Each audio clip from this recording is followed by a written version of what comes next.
누가복음 11장 13절 말씀입니다.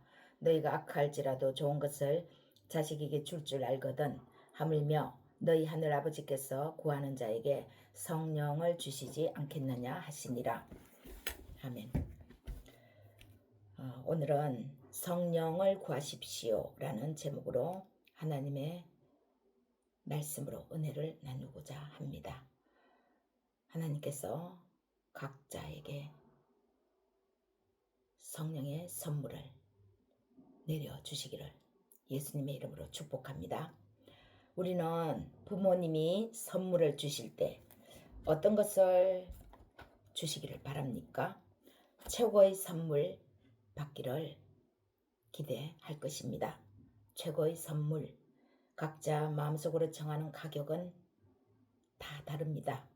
최고의 선물의 기준이 다 다르기 때문입니다. 그러나 그 선물이 어떠한 선물이든 간에 가격을 떠나서 거기에 부모님이 자녀를 향한 사랑이 담겨 있지 않으면 그것은 최고의 선물이라 할 수 없을 것입니다. 가령 최고의 거액의 자동차를 선물 받고 거액의 집을 선물 받았다고 최고의 선물이라 할 수는 없습니다. 거기에 사랑이 없으면 그렇습니다. 그만한 돈이 있어서 자동차, 집을 사줄 수는 있지만 사랑 없이 사주는 것은 최고의 선물이 되지는 못합니다. 하나님이 자녀 삼은 우리에게 주시는 최고의 선물은 무엇일까요? 성령을 주시는 것입니다. 우리는 하나님 뜻대로 하나님이 기뻐하시는 삶을 살려고 노력합니다. 하나님이 기뻐하시는 삶을 살 수 있는 의지, 힘이 필요합니다. 그렇게 살 수 있도록 우리에게 힘과 의지를 주시는데 성령이 우리에게 힘을 불어 넣어 주십니다.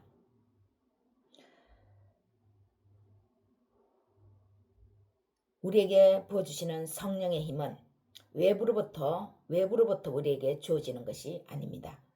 우리의 내면에서 일어나는 힘입니다. 그래서 자기 자신은 압니다. 힘이 솟구치는지, 힘이 가라앉는지. 부정적인 힘이 가라앉는다는 것은 부정적인 힘이 작용하는 것이죠. 힘이 솟구친다는 것은 긍정적인 힘이 작용하는 것입니다. 왜 성령을 받아야 하고 왜 성령이 최고의 선물입니까?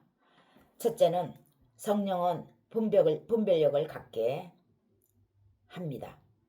분별력이 삶을 살아가는데 매우 중요한 이유는 삶을 살아가면서 하지 말아야 할 것을 하지 않아야 하는데 분별력이 없으면 하지 말아야 할 일들을 우리는 많이 하게 됩니다.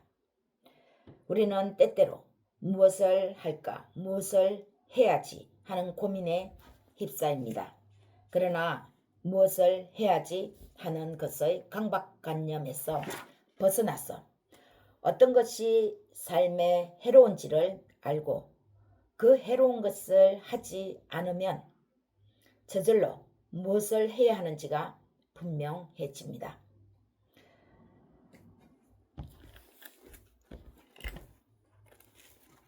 요한복음 16장 7절에서 3절 말씀 보겠습니다. 13절. 그러나 내가 너희에게 실상을 말하노니 내가 떠나가는 것이 너희에게 유익이라. 내가 떠나가지 아니하면 보혜사가 너희에게로 오시지 아니할 것이요 가면 내가 그를 너희에게로 보내리니 그가 와서 죄에 대하여 의에 대하여 심판에 대하여 세상을 책망하시리라. 죄에 대하여라 함은 그들이 나를 믿지 아니하며 의에 대하여라 함은 내가 아버지께로 가니 너희가 다시 나를 보지 못하며 심판에 대하여라 함은 이 세상 임금이 심판을 받았습니다. 내가 아직도 너희에게 이를 것이 많으나 지금은 너희가 감당하지 못하리라. 그러나 진리의 성령이 오시면 그가 너희를 모든 진리 가운데로 인도하시리니 그가 스스로 말하지 않고 오직 들은 것을 말하며 장래 일을 너희에게 알리시리라. 예수님이 떠나가시면서 자신이 떠나가면 우리를 도우시는 보혜사, 돕는다는 뜻이죠. 성령님이 우리에게 오실 것이라는 예고입니다. 예수님이 우리와 함께 하시면 되는 거지 왜 성령이 와야 합니까? 예수님은 공간적인 시간적인 한계에서 우리가 예수님이 살아생전에는 계실 때에 시간적 공간적 한계 아래서 우리가 도움을 받고 보호를 받습니다. 그러나 그것은 외부로부터 도움을 받는 것이죠. 그러나 예수님이 우리를 위해서 우리의 모든 죄, 우리의 모든 나쁜 것을 악한 것을 대신 짊어지고 십자가에서 하늘의 뜻을 다 이룬 다음에 하늘로 하나님 우편으로 가실 때에 보혜사 성령님은 우리에게 예수님 대신 자신의 영인 보혜사 성령을 우리에게 보내주십니다.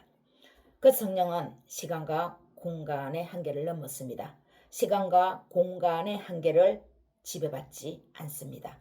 우리가 어디에 있든지 간에 성령님이 우리와 함께 하시는 것입니다. 우리가 성령님을 피해서 바다 깊은 속으로 잠수해야지 하지만 그 속에도 계십니다.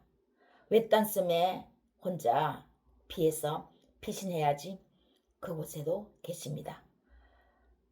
어느 곳에 계시지 않는 곳이 없습니다. 왜 그렇습니까? 우주적인 하나님은 우주에도 계시지만 우주적으로도 계시지만 우리 안에 성령님이 오셨기 때문입니다. 두 번째, 성령은 진취적이게 하십니다. 무엇을 해야 하고 무엇을 하지 말아야 할 것을 분명하게 나타내시는 것처럼 우리가 해야 할 일에 능력을 부어주십니다. 능력이 없는 것은 우리 안에 진실과 거짓이 뒤죽박죽 섞여서 진취적이지 못하는 원인이 있습니다. 우리가 힘을 마음껏 발휘하지 못하는 것은 거기에 그것을 발휘하지 못하게 하는 부정적인 어떤 영향력이 우리 안에 있다는 것이죠. 그래서 진취적이고 싶지만 진취적이지 못하게끔 힘을 제어합니다. 그 부정적인 시각, 부정적인 사고방식이요. 예를 들면 다른 사람에게 간절히 호소할 일이 있어서 호소하는데 그러면 거리낌 없이 과감하게 행동하여야 합니다. 간절한 마음이어서 호소해야 하는데 대충 호소하면 되겠습니까? 죽음을 무릅쓰고 있는 힘을 다 쏟아내는 것이 호소이죠. 그런데 그런 힘이 나가지 못하는 수가 있다는 것입니다. 어딘가 모르게 과감할 수 없는 무엇이 발목을 잡을 수 있습니다. 그것이 무엇인가 하는 것입니다. 성령에 의한 자유에 이르지 못해서 죄에 눌려서 진취적으로 나아가려는 마음을 붙드는 것입니다. 인과응보의 결과와 같은 노예적인 마음이 아직 우리 자신 안에 자리를 잡고 있는 것입니다. 죄라는 것은 무엇입니까? 특정한 어떤 사건, 사고를 일으키는 것을 넘었습니다. 그것 또한 죄지만 진짜 죄는 우리가 어떤 사고방식에 얽매여 있는 것입니다. 그것이 우리를 자유롭게 하지 못하는 부정적인 모든 것들이 다 죄입니다. 그래서 죄는 어떤 특정한 어떤 사건, 사고를 저지르는 우리의 행동만이 아니라는 것이죠. 그 행동은 하나의 점에 불과합니다. 수많은 점 중에 하나의 점에 불과하는 거죠. 그래서 노예적인 마음, 우리가 인과응보, 원인과 결과에 짓눌려서 삶을 살아가는 이 노예적인 마음이 우리를 붙드는 것입니다. 이것이 강하게 우리 내면을 차지하고 있으면 우리는 진취적으로 나갈 수 없습니다. 성령은 이러한 노예적인 마음에서 자유를 얻게 합니다. 삶은 물질의 가치가 아닙니다. 삶은 자신을 있는 그대로 존중하는 존중의 삶에 진정한 가치가 있습니다. 그런데 성령이 오셔서 우리를 깨우치고 가르치시면 이러한 내면적 가치, 자신 그대로를 존중하는 삶의 가치를 내면적 자신을 존중하는 부분으로 인도하니까 거침없이 진취적인 삶을 살게 합니다. 성령은 더 이상 외부의 평가와 인정받으려는 것에 삶의 진정한 가치가 아니라는 것을 가르쳐 주시기 때문입니다.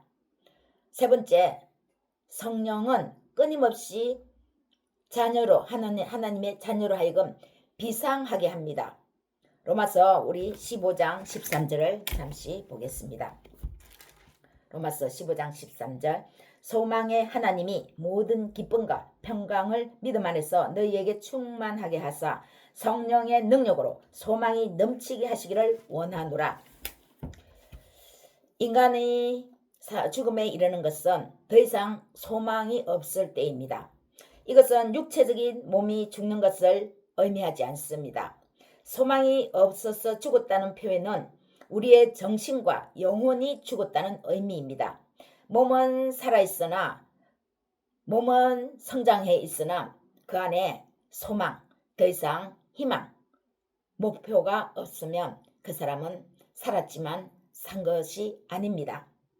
그냥 몸만 비대해서 커져 있는 것이죠. 성령은 자녀에게 끊임없이 비상하도록 하십니다. 그래서 틈틈이 죄에 빠지는지 우리 자신이 누구인지 지금 어떠한 상태에 있는지를 점검하게 하십니다. 점검해 나가게 하십니다. 비상하는 데에는 힘이 필요한 만큼 걸림돌인 부정적인 시각을 없애는 것이 중요합니다. 비상해야 하는데 우리의 마음에서 부정적인 생각이, 사고가 우리를 계속 붙들고 있으면 비상할 수가 없습니다. 비상하게 하는데 그 걸림돌은 외부에서 우리를 막아서 어떤 장애물이 생기게 하는 어떤 사람들이 일 수도 있겠지만 가장 중요한 원인은 자기 내면에 있습니다. 자기 자신이 긍정적인 생각을 갖고 옳다고 생각하는 바를 반드시 행해야 하겠다고 하는 바를 하나님이 주셨다고 하는 생각이면 비상할 수 있습니다. 그 비상함에 그 어느 누구도 막을 자가 없습니다. 비상하기 위해서는 우리 안에 내면의 힘이 엄청나게 요구됩니다. 그 힘을 발휘하기 위해서는 우리의 내면을 점검하는 자기 성찰이 자주자주 있어야 합니다. 기계도 고장나는지 사용하기 전에 기름칠을 한번 더 합니다. 우리도 삶을 살면서 하루를 시작하기 전에 우리가 오늘 어떻게 나가야 하는지 내 마음은 어떤 마음인지 점검해야 합니다. 또 하루 일과를 마치고 오늘 내 마음이 어떠한 마음으로 삶의 자세를 대했는지 삶의 자세를 취했는지 점검하고 자야 합니다. 결코 힘은 우리 외부에 있지 않고 내면에 있습니다. 이처럼 하나님은 사랑하는 자에게 성령을 주십니다. 자녀는 하나님께 최고의 선물을 구해야 합니다. 그래서 하나님이 계시는 것입니다. 최고의 선물을 구해서 최고의 삶을 살도록 하나님은 우리에게 자신을 우리에게 나타내 주십니다. 자신에게 있는 좋은 것을 우리가 취하라고요. 가져가서 삶에 나타내라고요. 성령은 우리에게 사랑을 가르쳐 주십니다. 성령은 우리에게 믿음을 주십니다.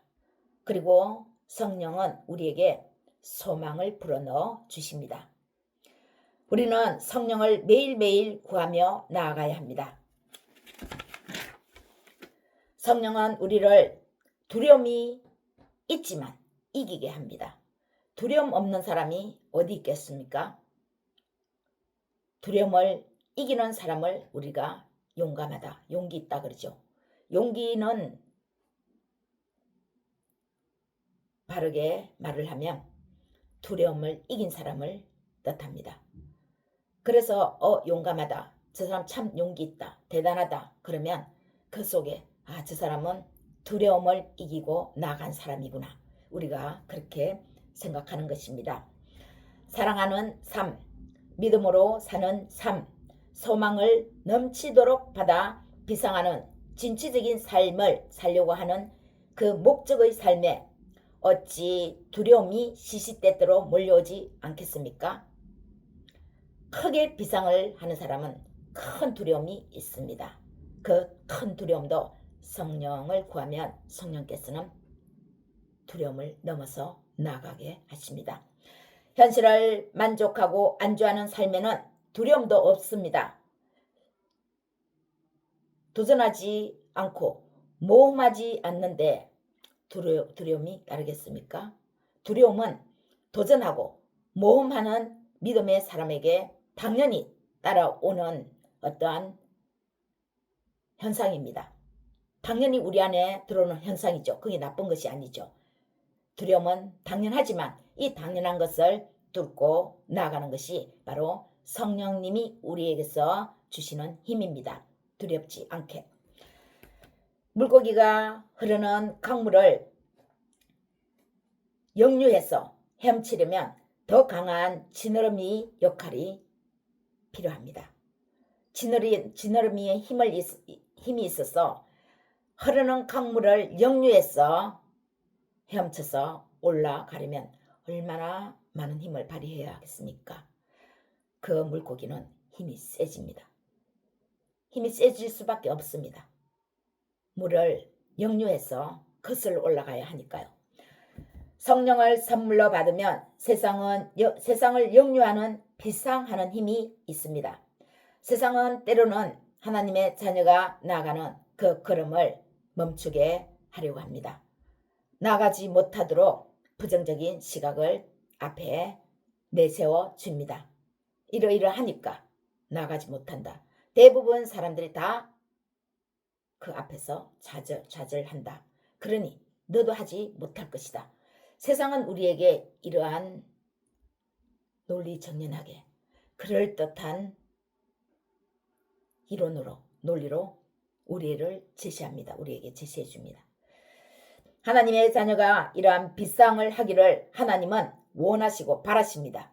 세상을 역류해서 비상하는 힘을 발휘하기를 원하십니다. 그 사람을 통해서 하나님은 세상을 변혁시켜 나가기를 원하십니다.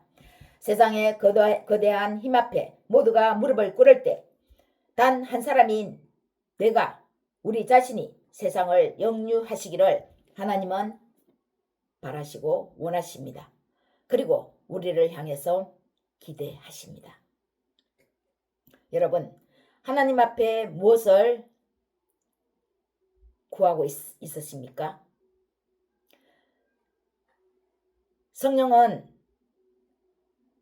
하나님은 성령을 구하는 사람에게 성령을 주십니다.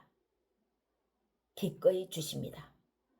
주시기를 아주 원하십니다. 모든 것을 하나님의 원대로 할 수 있는 성령을 구해서 나아가시기를 소망하며 기도합니다.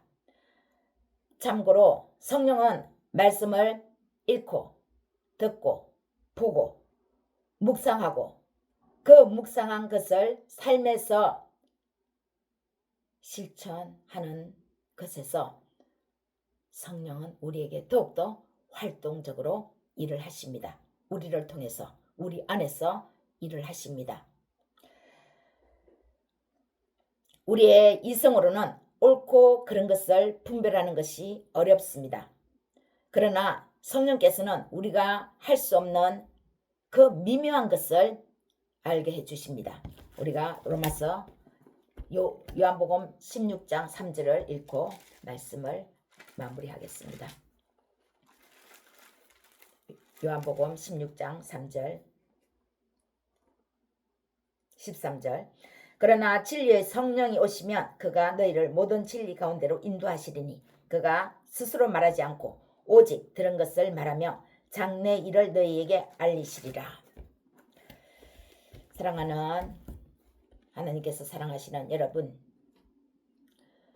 우리 부모도 자녀가 구하면 좋은 것을 주려고 합니다. 오늘 말씀에 너희가 악할지라도 좋은 것을 자식에게 줄 줄 알거든 이렇게 말씀하시죠. 우리 부모가 악하다고 이렇게 표현하는 하나님의 말씀은 사람은 다 선과 악을 가지고 있는 사람이라는 것입니다. 완전하지 않기 때문에 악하다고 이렇게 표현하는 것입니다. 오직 완전하신 선이신 분은 신밖에 없죠. 하나님밖에 없습니다. 우리 부모는 아무리 자식을 사랑해도 사랑해서 주는 것인데 그것이 자녀에게 어떨 때는 해가 될 수가 있습니다. 그러한 표현입니다. 사랑하는 여러분, 하나님의 크신 역사에 붙들려 소망이 넘치시는 진취적인 삶을 사시기를, 그런 삶이 되시기를, 그래서 세상을 영유해서 하나님의 뜻을 이루어 나가는 그런 저와 여러분이 되시기를 예수님의 이름으로 축복합니다.